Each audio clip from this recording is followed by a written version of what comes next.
Ang init.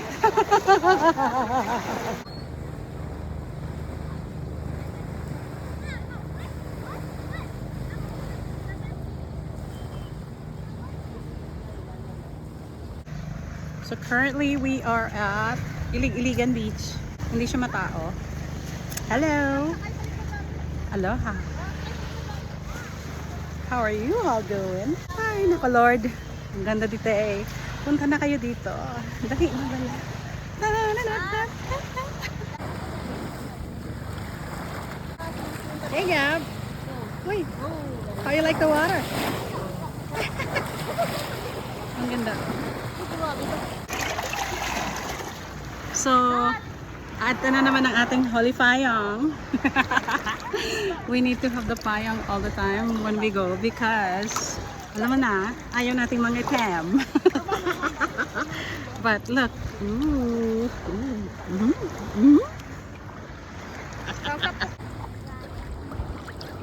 Oh my god, and the water is so fine.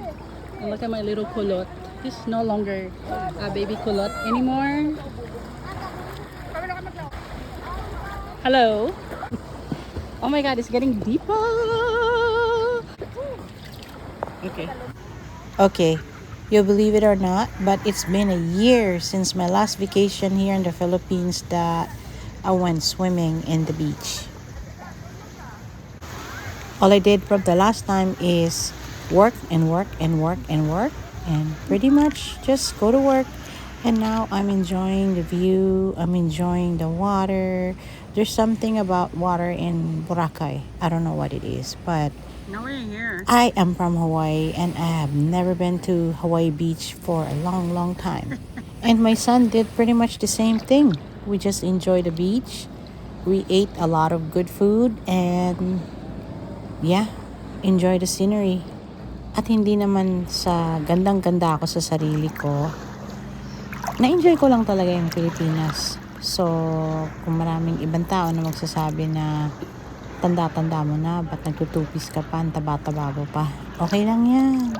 Alam mo kung bakit? Life is really short. You have to enjoy it. Hindi naman,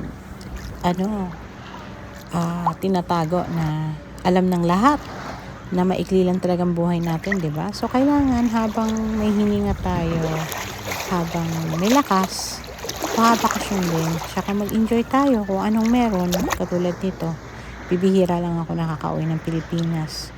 Once a year lang, tapos malaki rin ang gastos. Pero hindi ko siya pinagsisisihan kasi masarap talaga sa atin. A mandatory coconut juice sipping. Katulad nito, para akong tanga, pilingera habang nainom ng buko. Alam niyo ba sobrang cheap ng buko sa Pilipinas? Dito mahal. Pinyemas. What's that?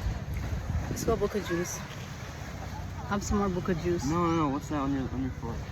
Shut up. What's on my foot? That green thing. Stop it. Masarap ang walang ginagawa. Masarap ang nakabakasyon lang. Masarap yung hindi mo naiisipin, nagigising ka sa umaga, tapos magko-commute na naman. Oh my god. This is what you call bolo night or binangon. At dahil napagod tayo sa kakalangoy at sa kakainom ng buko at babat sa arawan, kain tayo ng escabeche. Ang sarap ng isda na to. Diyos ko Lord. Lapo-lapo.